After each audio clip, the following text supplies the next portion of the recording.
What's up, everybody? Welcome to IGN Game Scoop. I'm your host, Damon Hadfield, and joining me this week is Justin Davis, Scoop, Tina Amini, hello, and Sam Claiborne. from the bunker. We are all from our respective bunkers, of course. We are on day 3 of our mandated shelter in place here in the Bay Area. So we're all working from home now, but we've figured out ways to keep making all that scoop-tastic content for everyone out there, so we can keep talking about video games and sharing it with you. How are you guys doing? This is, like I said, day 3 of all of us working from home. and day 1 of Scoop from home. Yeah, the day 1 of Scoop from home. Yeah, It sucks. It's I'm not weird. playing any more video games. I'll tell you that much. Why What is about that? all the stuff behind you? Same. Well, all of them are broken all the time. I don't get to play them ever. At least I'd they say- look nice right now. I'd say I'm Yeah. playing the same amount of video games. Okay, I will be playing more. I've been playing a lot of Animal Crossing. I guess that's Yeah. a good point. First, Yeah. Stop stealing his line. Really? Really? Sam? I just want to Sam? make sure it's possible. Yes, exactly. I want to make sure it's possible to do that remotely, and I'm really happy about that. Oh, I hope we get- Destin just blocked us. What's he doing over there? We Everyone have a can't- producer on the line, Destin, who I don't think the audience will be able to see, and he just put a piece of tissue paper or something over the camera. So what's he doing? It's very unnerving. He told us Well, he's eating he already chips. told us. Yeah, he's eating chips. It's fine. I don't like I hope people it- watching me eat, and yes, the audience can hear this. We talked about not using your mic, Destin. I hope we get lots and lots of cat cameos. I see All right, one. so we need to settle down. My wife already told me that we're having too much fun, so let's try to calm things down Got it. a little Calm bit. A Calm little down. bit. Please I don't put on. allow. I'm in a different part of my house, and cats are not allowed down here. That's wow. Okay. Really? We have a great show for this week. In spite of everything that's going on, we're going to talk about how essential GameStop is. We're going to talk a little bit about what we're playing. But first, I will Nice. take full credit for forcing Sony's hand to talk about the PlayStation 5. You did it. it was I did it. totally you. And that I was did the it. episode of Console Watch was 100% your headline. Mm-hmm. Well, we're talking about last week's episode of Console Watch, which had the headline, Sony's silence on the PS5 is deafening. And then they scrambled. They They get something together. And I think it was pretty clear from what we saw that they were scrambling. It was 4 people were not even real in that shot. That was such a weird so weird. thing. It was a weird thing. Hopefully everyone out there has watched it or watched part of it. It's kind of long. It's an hour-long talk from Mark Cerny that was intended for the Game Developers Conference, which is a little bit more developer-focused than consumer-facing. It's pretty dry. Mark Cerny is probably a genius. He created Marble Madness when he was 17 years old, but he's pretty like... It's not the most like riveting person to listen to. I just want to point out who hires a 17-year-old, first of all.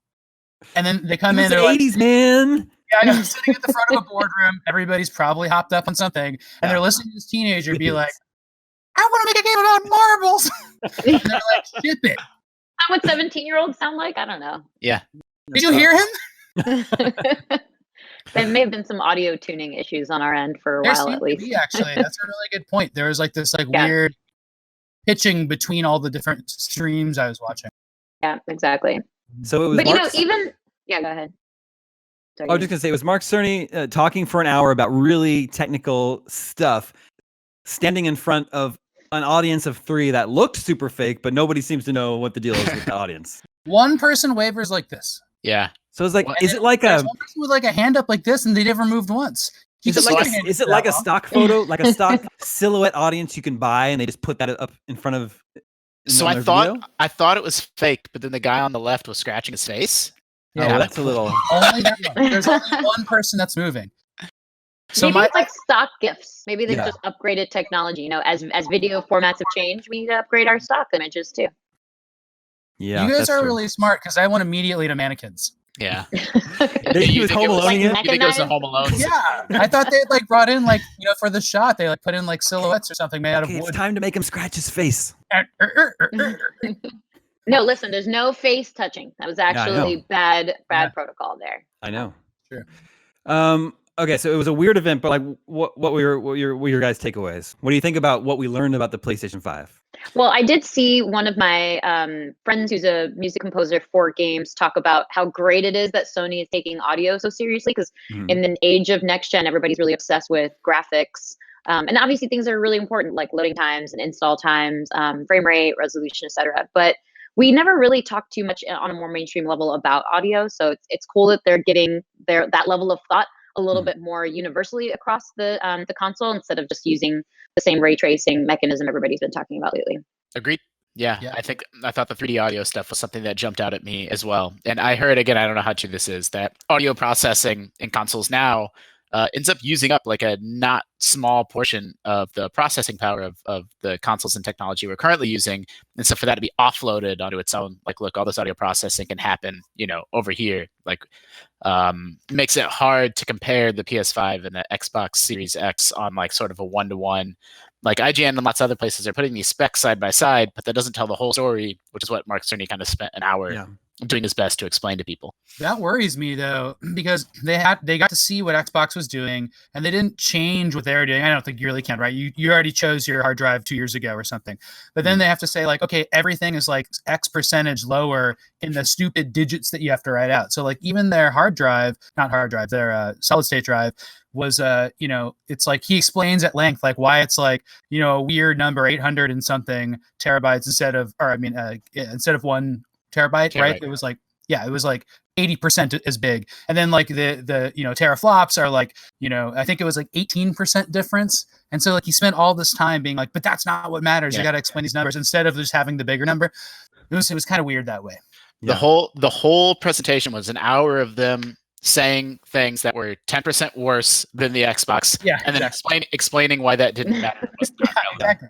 And like, is that true? Like, Mark Cerny is a certified genius, as you said, absolutely one of the smartest people to ever work in game development. But like, that's why they listen. Like, what are they gonna say? Like, oh, our console's worse.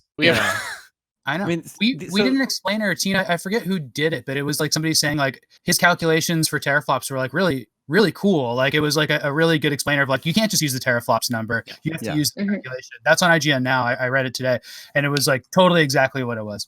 Yeah, it was our freelancer, Whitson Gordon, who I've worked with for many, many years, and he's also very smart.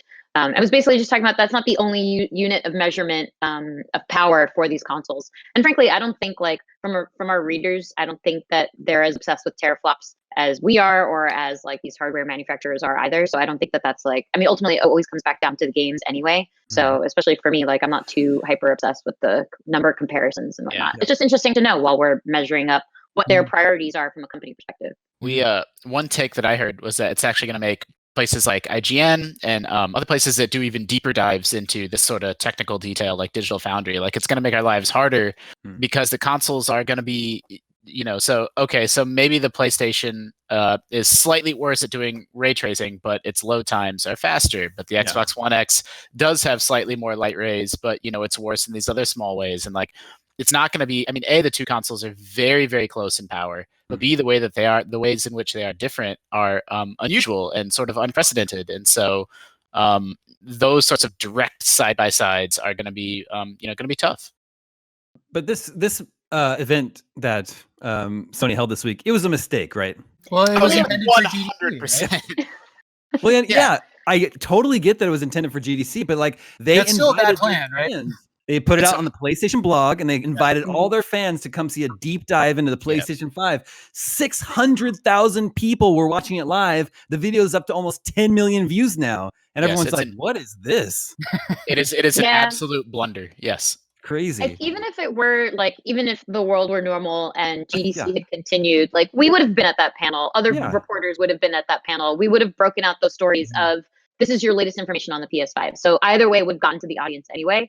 And Sony knows that that's what's going to be happening too. So they know that as part of their marketing routine, like that is a beat that they're going to have to reckon with. So even if it was just for like a more technically proficient audience of developers who would inevitably be working on that platform, who do need to know those technical details, they should have at least had something in place that was a little bit more exciting for people who weren't of that very specific audience, knowing that it would go out to a wider internet audience. Yeah, it's a mistake that this went first. Like the fact that this hour-long presentation exists is, fine. Like, they have a responsibility and a requirement to explain their console. But the fact that this is what they led with, instead of like, instead of what Microsoft did, where like, here's a 2-minute glossy, here's what the console looks like, and then say, hey, check back in 3 days, and we're going to have a really technical deep dive that's intended for developers. Like, don't live stream it. Put it on your YouTube channel. Like, exactly. You guys are all bearing the theory that Damon caused this because you're saying that it was part of their plan all along to be at GDC, and they were always going to screw up really bad. Instead of that, they scrambled because Damon asked. Yeah, they were going to cancel it entirely, and then they were like, "Well, we had this panel planned."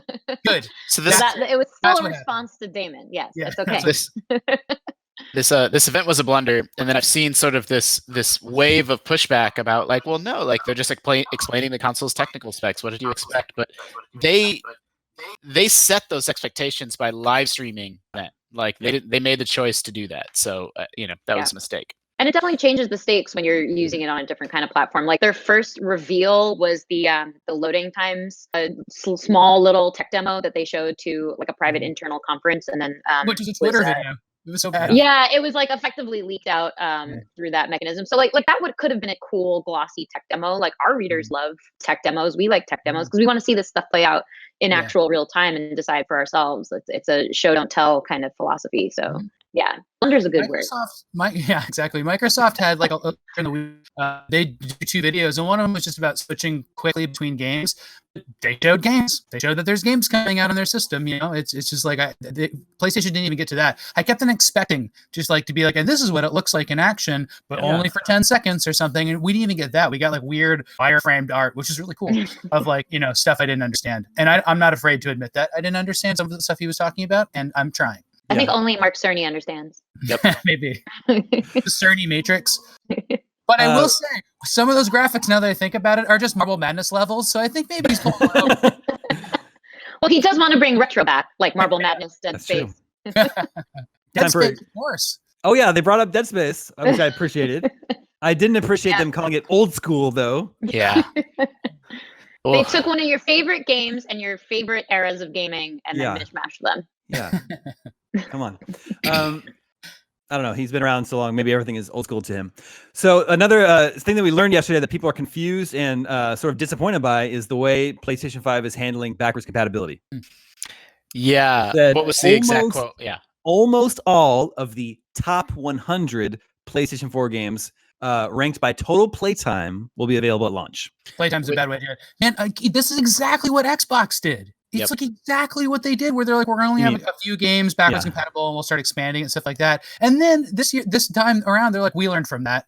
It's like I cannot believe the console wars and how cyclical this is. The tell there is that if it is truly almost all the most popular games, like great, but the actual nugget of information in that is that proves or seems to prove that these games require someone has to go in and customize them and make sure they work. And it's not it's not what Mark Cerny outlined, where the PlayStation 3 had backwards compatibility because it just included a PS2 on it. Like it just had a PS2 inside of a PS3. So it's not a hardware solution. And to get games running, it does require to go in and customize it. And that wasn't a nightmare for Xbox. Like in the end, it ended up okay, but it's definitely an inferior backwards compatibility solution versus just having it baked in at the hardware level. Yeah, especially when you consider that the Xbox Series X is going to be backwards compatible with every generation of Xbox, going back to the OG Xbox. Yeah, it makes me feel like they planned this in advance a little bit more than Sony did. Similar to crossplay, how they were a little bit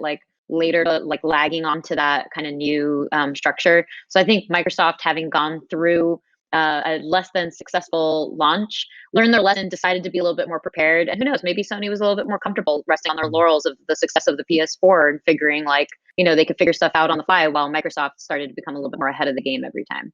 Yeah. Tina, don't move. There's something behind you. It's okay. She's friendly. It still always looks like a scary panther is sliding in behind you to pounce.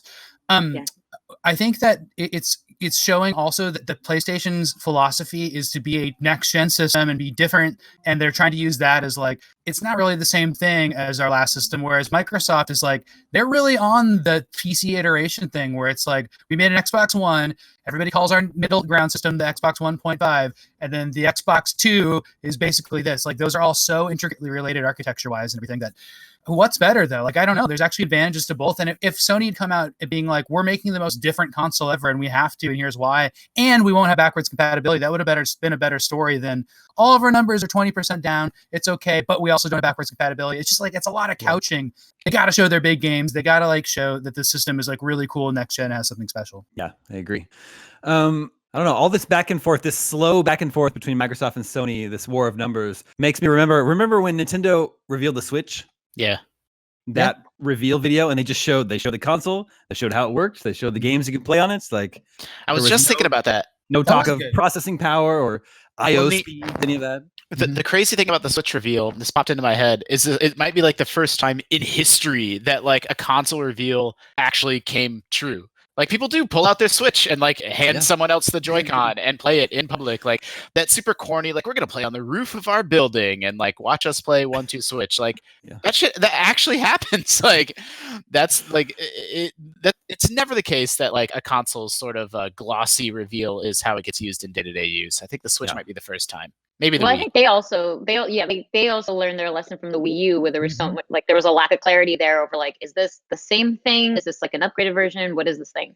So just being really explicit and showing and not telling in their case worked really well too. And like, that's the thing that resonates with people. That's the thing that makes the most sense. So showing, not telling is a really good way to put it. That's the title of the episode. Showing, not telling. Show us, don't tell us, Sony. What episode number is this, David? 571, I want to say. You're so good at that. It's just in there. He just mumbles it in his sleep at night. He does upload them every week. Yeah, he does upload them every week.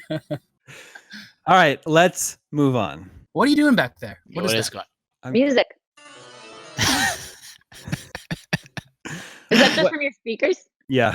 So I have to turn up my speaker volume and then turn it back down. We can tell you're in some sort of sound studio with all these instruments and studio monitors and everything. That's what we get.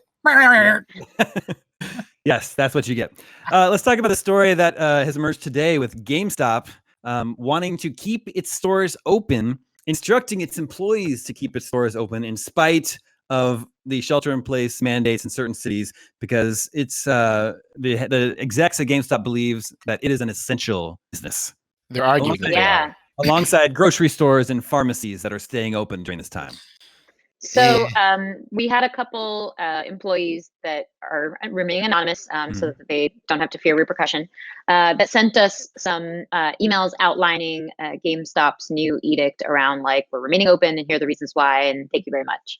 And GameStop later clarified with us as we were reporting on the story that they feel that they're qualified as a quote unquote essential business. And we looked around for clarification on like, what does that actually mean? Because that's a term that's been going around as people have been talking about these shelter in place edicts and whatnot. So there's a long list of these categories. And if you look in it, it's like a big legal document, essentially, like from an official government document. And I forget exactly what it's like Title 1B or some case B or something like that. And they're citing that to say that their keyboards and their microphones and their webcams and their entire range of stock around those pieces of equipment that people use to work from home is what they feel like qualifies as essential. And to be fair, you know, us at IGN, we've gone digital as well, clearly, and we're all at home, and I'm off of my clamshell webcam and my AirPods, so we could probably benefit from more efficient, more professional microphones and webcams. So these are things we're actually looking for. We asked Dave Toole, who is our senior technical director, and he provides all of these things for us, and he tells us what's good, what's not good, what to do, what not to do. And he's found that there's been like a lack of stock in webcams specifically, but not in keyboards or in microphones. So that's just one personal San Francisco anecdote, and it's kind of a fair point. But, as a lot of people on Twitter have been replying to my tweet about our news story, like, who goes to GameStop for any of those items? And also, it should just be a delivery service, too. Like, no one should be going in person for those kinds of things. We haven't been doing that either. We've been shipping things back and forth. They like haven't. They have an online store. Catalog open, no big deal, right? Like that makes sense. Even if they started like stocking and putting front and foremost things that might help you working from home or something like that, but it's hard to tell. Like, if people shouldn't be gathering and they're making a place for people to like go in and buy games and also this other stuff, it just doesn't seem the most genuine. I don't know. Yeah, it's clearly baloney. Right, like they're not an essential business. But pronounced Bologna. So, but that being said, like, I'm not insensitive to the fact that like they probably crunch the numbers, and if they shut down, GameStops will probably that'll be it. Yeah. Right. Yeah. So they Sure. they made a choice between and maybe I'm wrong. I'm speaking for myself here, but I suspect that they made a choice. You're only on the board of directors for GameScoop. Yeah, got it. But they were going to shutter, right? Like they're already sort of teetering on a knife edge, and losing a week or 2 weeks or a month of revenue or whatever it ends up being would probably be just too much for the company to bear, right? Mm-hmm. I'm not defending that decision or rationalizing it because people's health and lives are at stake, but I suspect that that's what it came down to. Yeah, we sorry, go ahead, Damon. No, you first. I was gonna say we about a month ago or so did another report where we kind of interviewed their CEO as well, and we talked through them struggling as a business. So it's not even like it's a secret that GameStop is worried about contending with the fact that people have gone digital even before we were forced to. So they're not exactly in great straits, and so I can imagine that they're freaking out about it. But if I haven't looked at their store homepage online, but I suspect they didn't do this. But if they had right at the forefront, put up resources to say if you guys are looking for keyboards and webcams, we have this online purchasing system. We'll get it shipped to you and create really rigorous structures around their warehouses, that kind of thing, like other companies are doing, including grocery and food delivery stores.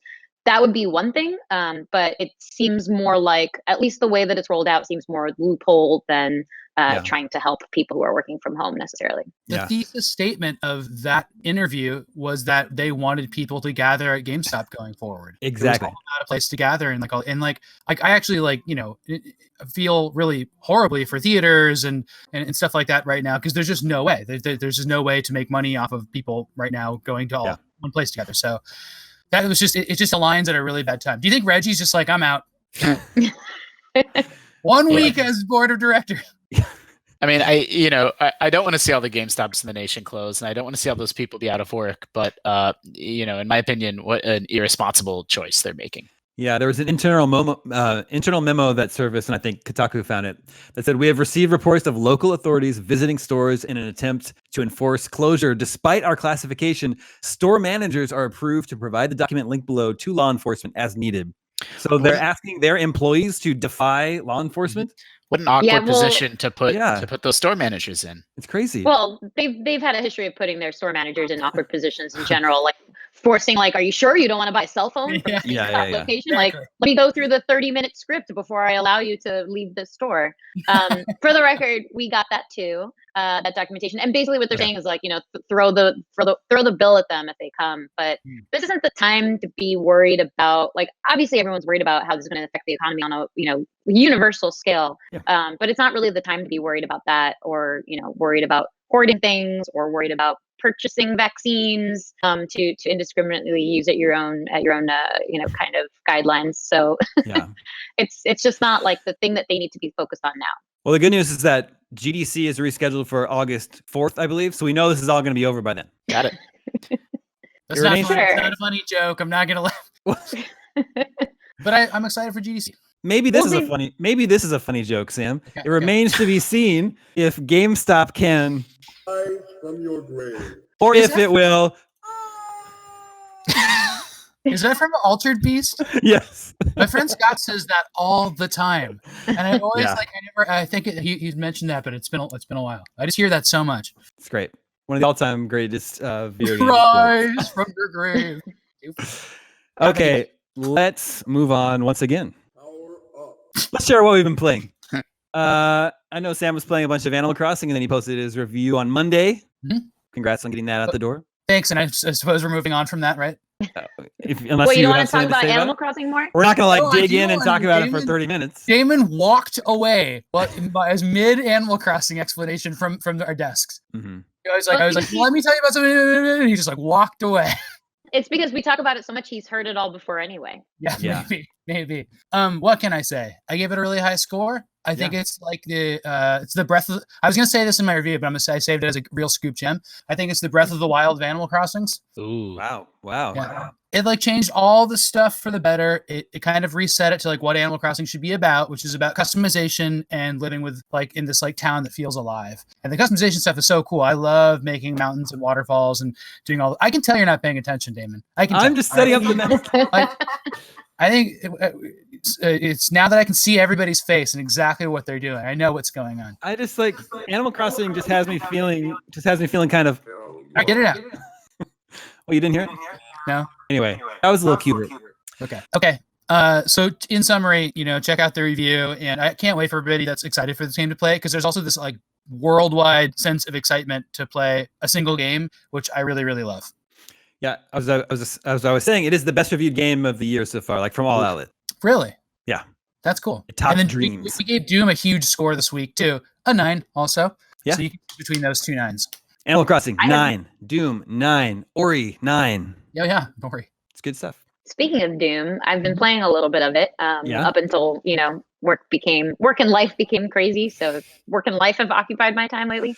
But I've been playing on normal difficulty, and it's kicking my butt. But I love it. It's like, I've been telling people it's tough but fair.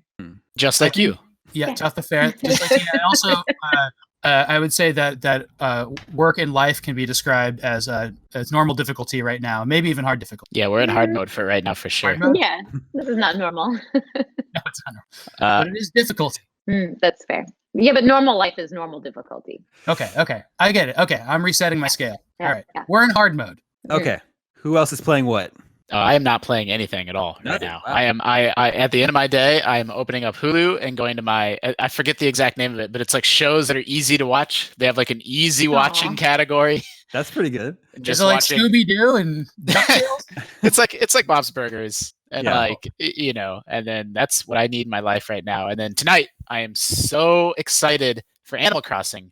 I can't wait. Oh, you're downloading it. Well, and the reason that I love reading, reviews, and Sam, your review was really great, was like your chief complaint, and I'm not like, minimizing it. Like people play these Animal Crossing in particular, they play in different ways, was that it's slow going, right? Like it takes a really long time to, get the museum and get all the stuff that you would expect. But for me, that actually appeals to me. Like I'm excited to play that way. So I think I love reading a review. You're going to skip. I'm not going to time travel. No way. You That's might. not the way I play these games. But like that feeling when someone loves a game and then they say, "Oh, but here's the thing I didn't like," and then you know that that's not a problem for you. It's just like a great feeling. So I'm really, really looking forward to it. I'm very stressed about what I'm going to name my island. I sent you that resource. Yeah, I've been using those. And then I put on Twitter, "Hey, what should I name my island?" And then a bunch of yahoos just joke suggestions. Wait, what are your top 3? Well, someone did suggest, Goose Camp, which it's exactly 10 characters. That's so good. Yeah. No, that's got to be Damon's when he starts playing. It's Sam, I'm so sad. You got to use something. One of you has to use that. That's so good. It's Damon's.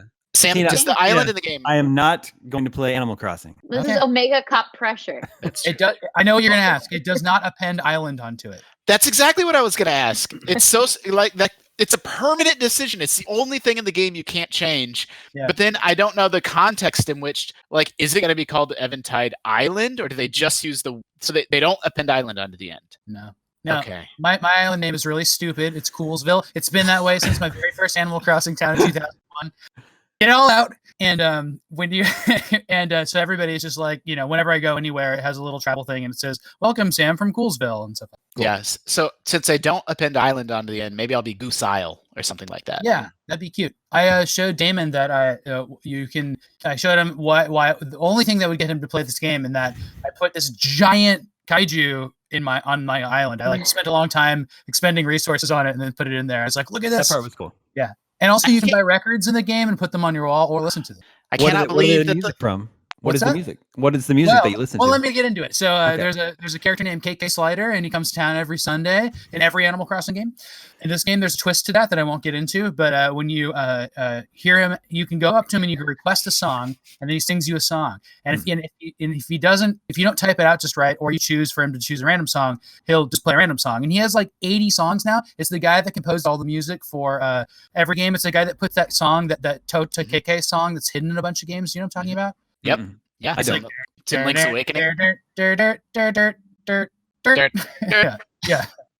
It's like something like that. But there's this little like Easter egg thing that goes back to Super Mario Land 2, the 6 golden coins. And this guy is like making these music. So anyway, he has an avatar in the game. That's a dog. That's him. And so he writes music for this game. And there's like so many dozens and dozens of songs now. Right. You can cut all that out if you want. I'll leave it in. Damon already recorded the timestamp. It's fine. Yeah. All right. So the new title of this episode can be "How to Get Songs in Animal Crossing." Okay. Good. Yeah. Tina, what have you been playing? Doom. Yeah, that's right, Doom. And then nothing, and then just playing life. Life on hard mode. Is Doom a thumbs up? Yeah, for sure. I'll admit that a part of me wanted to drop the difficulty level, but frankly, the fact that we're sequestered at home makes me want to rise to that challenge a little bit more because I don't have to juggle having a social life. So the fact that I can just like replay through a couple things, and especially now that Animal Crossing is coming out, it's going to be the perfect one too, where if I get frustrated in a fight, sometimes you kind of just need a break from whatever new boss round or whatever you're fighting through. So I'll just go to Animal Crossing, which will calm me down nicely. And then if I've gotten too bored with that, go right back to Doom. It's the perfect couple. You could just really good point. you could be like me and just never have to balance a personal life. You do have a personal social life. It's just with kiddos. It's just all in that house where you're in right now. Yeah, exactly. Tina, I was gonna say that I think that combination of games is really good, and we wrote a cool article which you should talk about because I think you were involved in putting it together about all the games that people like playing for those same reasons. Like if you want a challenge right now, here's a game you're playing, and if you want a relaxing game.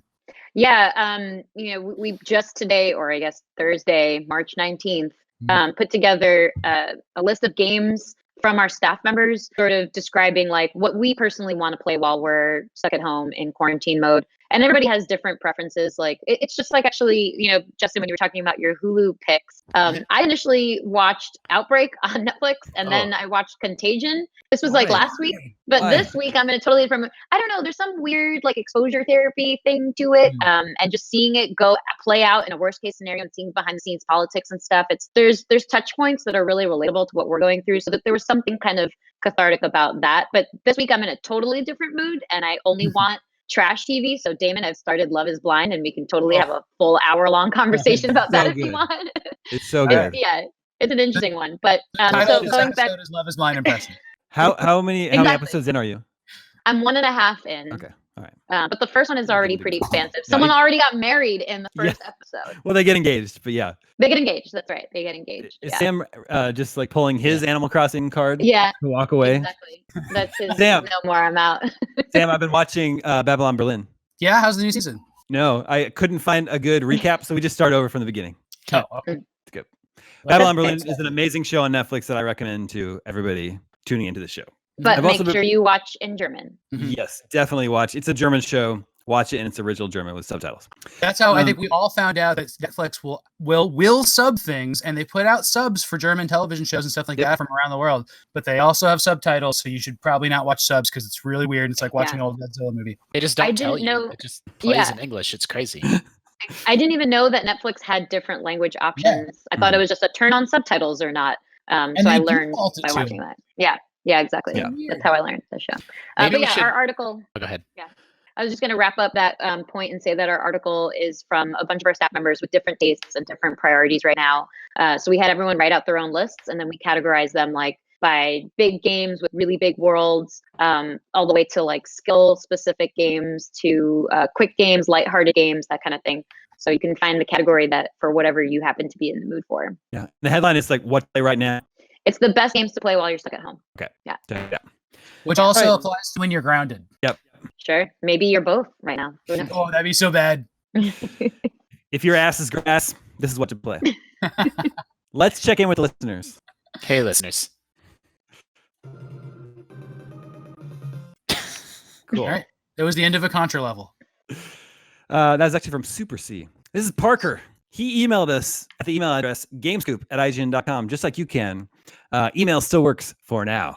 Says, thanks for putting on a great show. You all make commuting. You all make commuting and doing yard work more enjoyable. I have some questions about the most mysterious category in gaming, the Damie game. What are the greatest Damie games? And to the rest of the crew, what games that Damon hasn't played yet do you think would qualify as a top tier Damie game? So the idea of the segment is that the three of us are going to talk about what makes a Damie game. No, you're going to suggest things that I haven't played that you think would be Damie games. Yeah. So Animal Crossing? No, not Animal Crossing. Damon loves cards. Oh yeah. Damon loves gore. Yeah. I thought you were going to recommend a gory card game. And then you like games that are procedurally generated or that are just kind of like don't end, that have like sort of like you can just loop through them. Like you do Splunkies. You did Splunkies daily mode every day for like years. Yes. So good question. Well, I think you're gonna like Resident Evil 3. Did I win? Probably will like Resident Evil 3. That's true. I mean, I already won because I accidentally did this segment however many weeks ago with Battle Block Theater. Oh, That's true. Great. Yeah, That's true. We did play Battle Block Theater at your desk, and I enjoyed it. Yeah. And if we ever make it back there, we can finish a few more levels. Damon, did you play? Did you play Risk of Rain?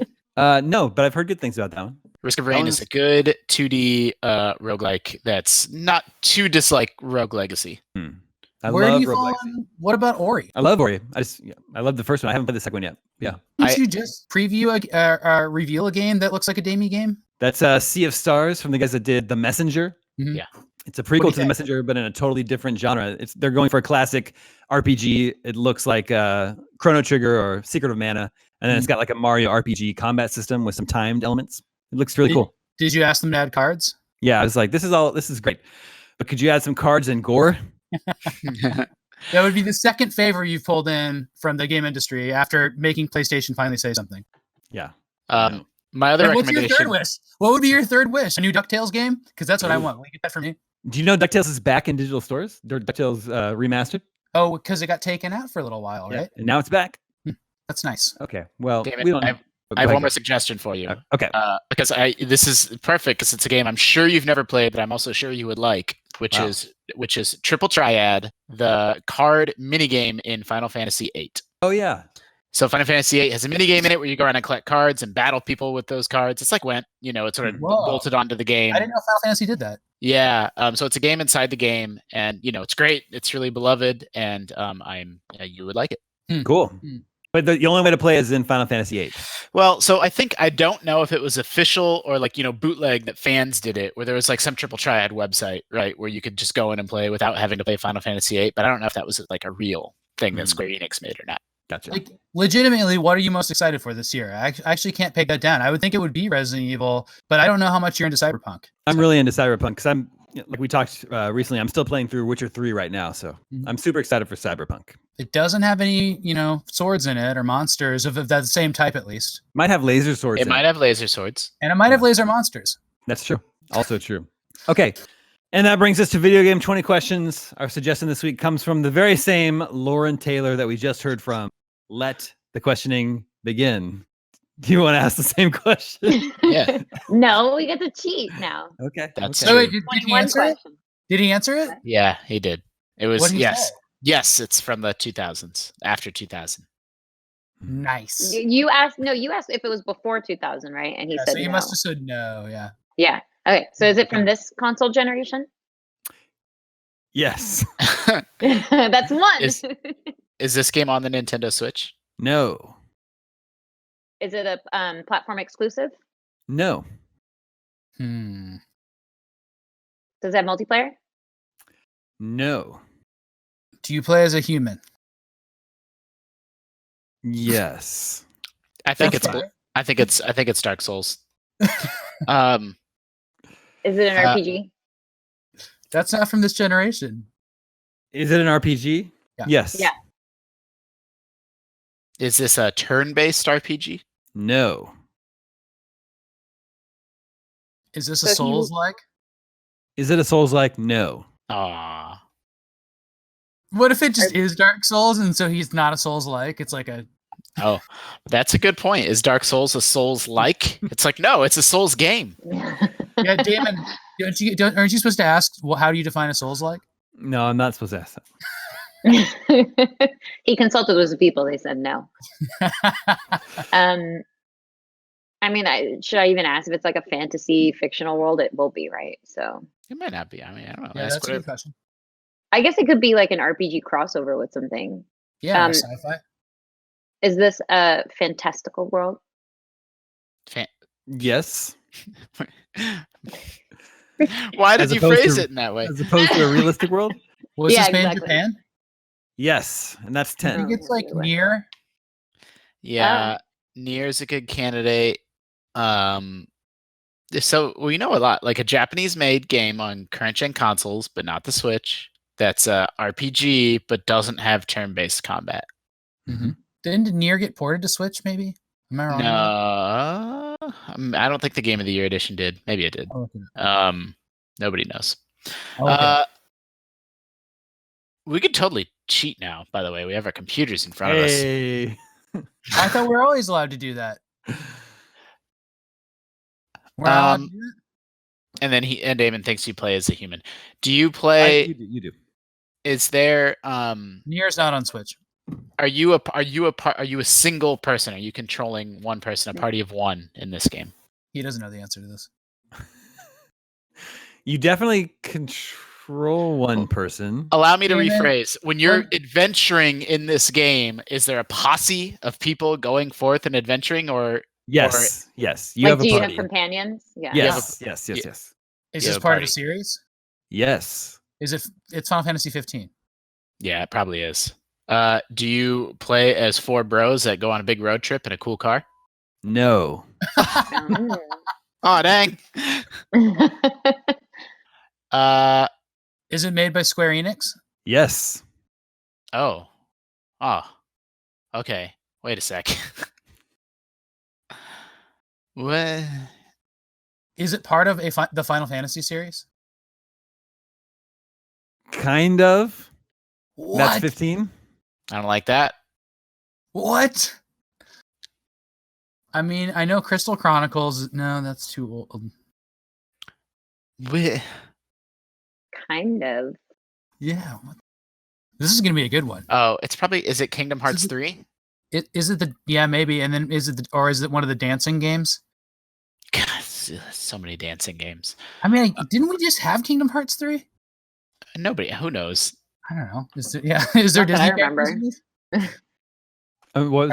Are there Disney characters in this? Yes. Oh man.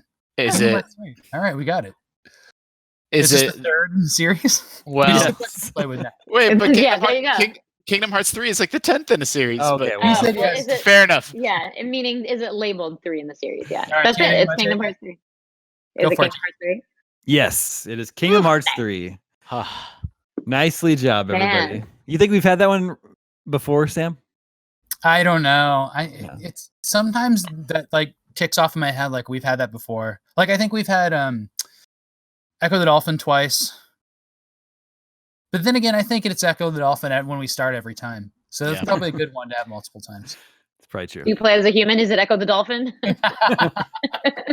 Exactly. That's exactly why I asked that. Well, Do you remember when we had that and I was like, can this character cross the street? yes. Yeah. Because I thought it was Frogger, and then Damon just lost it. There's nothing technically stopping a dolphin from crossing the street. Could leap over from one pool to another pool with a Right? street. Free Willy style, right? Yeah, exactly. All right. Well, hopefully this episode is salvageable. We've had some technical difficulties, but here's hoping. It's Because the first go of it. yeah, hopefully this works out okay, because we will be delivering your scoops this way for the foreseeable future.